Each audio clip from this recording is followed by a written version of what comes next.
અને બીજા અધ્યાયના 55મા શ્લોકથી બીજો અધ્યાય પૂરો થાય ત્યાં સુધી ભગવાન શ્રી કૃષ્ણ અર્જુનને ખૂબ જ સુંદર એ સમજાવે છે કે તું જે પણ વાત કરે છે એ બધું જ આજે એ પ્રગટ છે.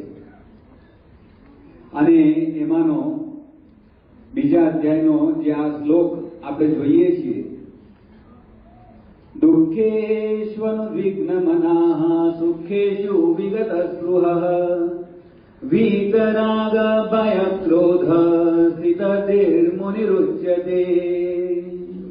આજની આપણી આ જન્માષ્ટમીનો થીમ છે કે સુખમાં એ કોઈ ગ્લાનિ પામતું ન હોય, દુઃખમાં જે થકી નથી જતા, વીત રાગ ભય ક્રોધ જેને વ્યાપે છે છતાં પણ એમાં જેને ક્યારેય એ વ્યાપતો જ નથી, એ વ્યક્તિ એ સ્થિર છે, એ વ્યક્તિ સ્થિત પ્રજ્ઞ છે. એ વ્યક્તિના શરણે જવાથી તારામાં પણ એવા ગુણો એ આવશે.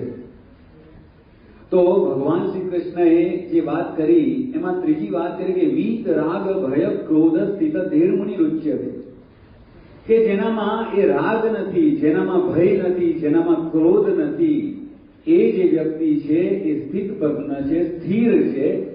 અને એ જ આધ્યાત્મિકતાનો એ સુમેરુ, એ પર્વત, એ સ્થિર કરેલી વ્યક્તિ છે.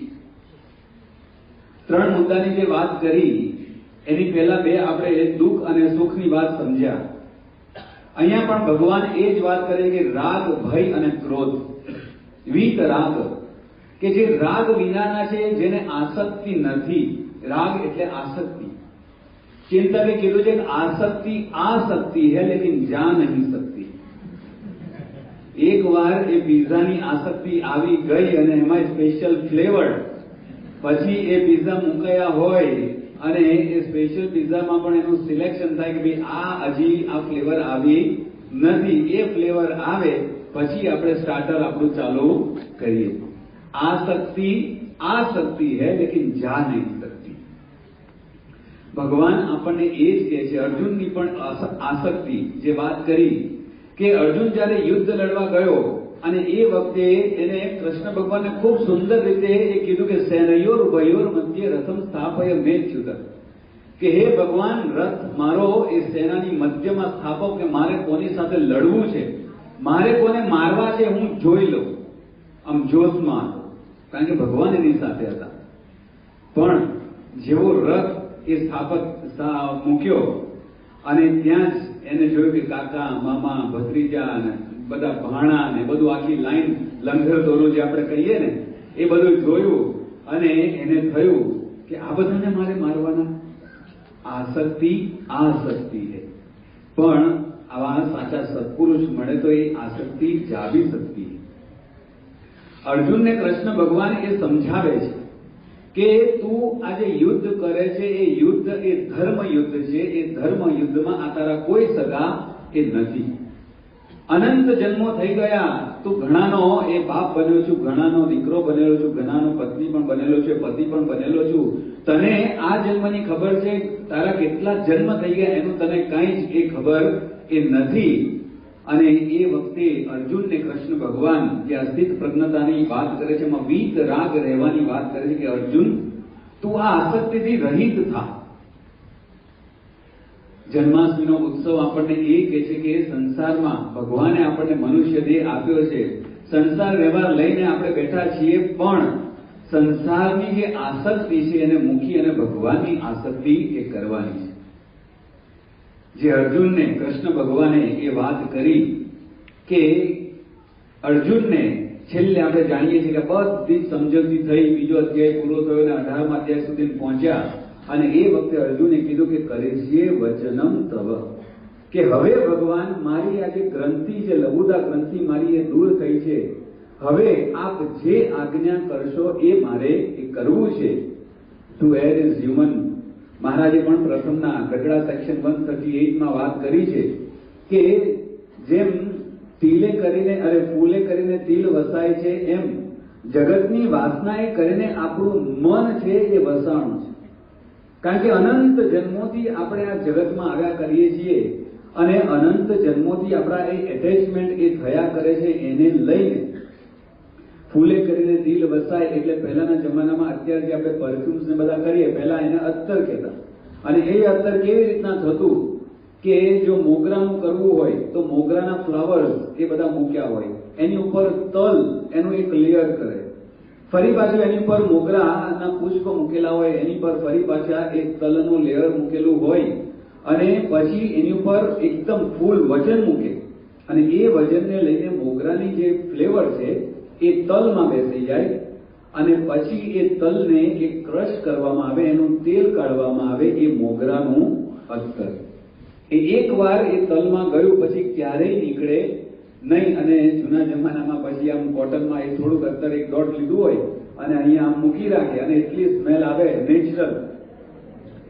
તો એ વાત છે મહારાજ કહે છે કે જેમ ફૂલે કરીને દિલ વસાય છે એમ આપણું જે મન છે જગતની વાસનાએ કરીને એ વસાયું છે, પણ જ્યારે ભગવાન અને સંતના આશ્રય જઈએ ત્યારે આપણી એ વાસના પણ દૂર એ થતી હોય છે.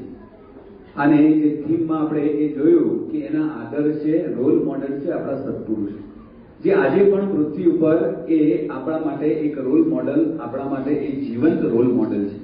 પ્રમુખ સ્વામી મહારાજની જ વાત કરી, હમણાં 13મી ઓગસ્ટે પ્રમુખ સ્વામી મહારાજનો એ પુણ્યતિથિ ગઈ. સ્વામી બાપાને આપણે યાદ કરીએ, બાપા એટલાન્ટામાં હતા, અને એટલાન્ટામાં બધા સ્વયંસેવકો જે ભોજનની ડીશ હતી એ બાપાને તૈયાર કરીને લાવ્યા અને બાપાને આમ બતાવી, અને પછી બાપાને કીધું, પ્રમુખ સ્વામી મહારાજને કીધું કે બાપા આમાંથી તમને કઈ આઈટમ વધારે ભાવે? કોઈ પણ વ્યક્તિ જોડે આપણે થોડાક દિવસ રહીએ એટલે તરત ખબર પડે કે આને સમોસા ભાવે છે કે કચોરી ભાવે છે કે ચટણી ભાવે છે કે શું ભાવે છે. જો પ્રમુખ સ્વામી મહારાજ જે બોલ્યા એનો આપણને એ ખ્યાલ પણ આવે. પ્રમુખ સ્વામી મહારાજ કે ભગવાનના થાળમાં જે આવે એ અમને ભાવે, નો સિલેક્શન, કોઈ આસક્તિ જ નથી. એનાથી આગળ સ્વયંસેવકે કીધું કે બાપા કંઈક તો આપણને આમ તમારી કોઈ સ્પેશિયલ આઈટમ કે કંઈક તો કહો. બાપા કે ઠાકોરજી જે જમે એ અમે જમીએ છીએ. આ પ્રસંગ વર્ષો પહેલાનો એટલાન્ટાનો, પણ જ્યારે બ્રહ્મતીર્થ સ્વામીને આપણે સાંભળીએ, બ્રહ્મતીર્થ સ્વામી કે જે પ્રમુખ સ્વામી મહારાજની અમેરિકાની જ ટૂરમાં 8 મહિના પ્રમુખ સ્વામી મહારાજના એ ભંડારી તરીકે, રસોઈયા તરીકે સેવા કરી હતી, એ બ્રહ્મતીર્થ સ્વામી કે 8 મહિના પ્રમુખ સ્વામી મહારાજ સાથે રહ્યો, પણ પ્રમુખ સ્વામી મહારાજને કઈ વસ્તુ ભાવે છે અને કઈ નથી ભાવતી એ મને આજ સુધી ખ્યાલ આવ્યો નથી.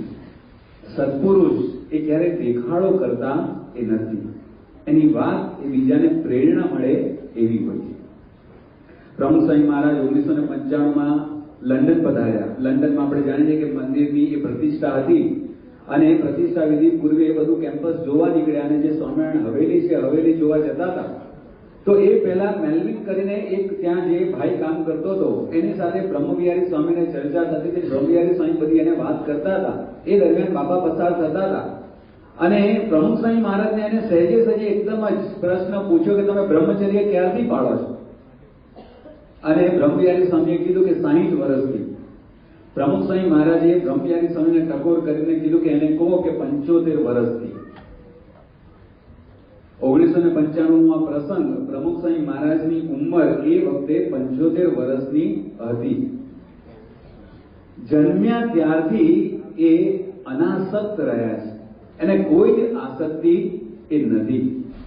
શ્રુતિ પ્રકાશ સ્વામી એક વખત પ્રમુખ સ્વામી મહારાજને કીધું કે બાપા તમને મહામહોપાધ્યાયની પદવી એ અપાવી છે, અને તમે આટલા બધા એ મોટા કહેવાય એટલે મહામહોપાધ્યાયની પદવી. પ્રમુખ સ્વામી મહારાજ કે એ પદવી આપણને શોભે નહીં. ભગવાન અને સંતની જે પદવી આપણને મળી છે બરાબર છે. પ્રમુખ સ્વામી મહારાજ કે એ પદવી તો મોટા મોટા પંડિતો હોય ને એને શોભે, જો અનાસક્ત છે. જે પુરુષ અનાસક્ત છે એના શરણે જ્યારે જઈએ છીએ ત્યારે આપણી પણ આસક્તિ એ દૂર એ થાય છે. કૃષ્ણ ભગવાને અર્જુનને જે વાત કરી એમાં કીધું કે વીત રાગ, કે રાગ વગરનો તું થા, અને એને થવા માટે સત્પુરુષના શરણે. બીજી વાત કરી કે વીત ભય, કે ભય વિનાનો તું થા. એક પ્રકારનો આ ફોબિયા છે, ભય, ફિયર. ઘણા ટી શર્ટ ઉપર નો ફિયર વિથ ટ્રુ આઈઝ આમ લગાવીને પહેરીને ફરતા હોય, પણ ઘરમાં જયારે લાઈટ જાય ને અંધારું થાય ત્યારે એને જેટલો ફિયર હોય એના સિવાયનો ફિયર બીજા કોઈને હોય નહીં. જો ઘણી વખત આ જે વાત કરીએ ને કે એક પ્રકારની માનસિકતા છે આપણી, ભય થવો એ આપણી એ માનસિકતા છે. અને ઇનસિક્યોરિટીની વાત કરીએ ત્યારે પણ આપણે સામાજિક રીતે વિચાર કરીએ, વ્યવહારિક રીતે વિચાર કરીએ કે માંડ હવે PR આવ્યું છે ને લગ્ન થયા છે અને ઇન્ડિયાથી પાછા આવે અને અહીંયા બધું ભેગું હોય અને ટેન્શન રહ્યા કરે કે હારું આ છૂટાછેડા ન થઈ જાય તો સારું. ઇનસિક્યોર આપણે એવા રહીએ છીએ ને કે આપણને સતત જોબની ઇનસિક્યોરિટી, પીઆરની ઇનસિક્યોરિટી, વિઝાની ઇનસિક્યોરિટી, 3 years વર્ક પરમિટની પણ ઇનસિક્યોરિટી રહ્યા કરે કે ભાઈ હમણાં તો મૂકી દો, પછી 2-5-6 મહિને જ્યારે આવે ત્યારે, અને એ વખતે કંઈક આવે ફાઇલનું તો ફરી પાછું ટેન્શન ઉભું એ થાય, ફરી પાછું ભય આવે કે હવે શું થશે.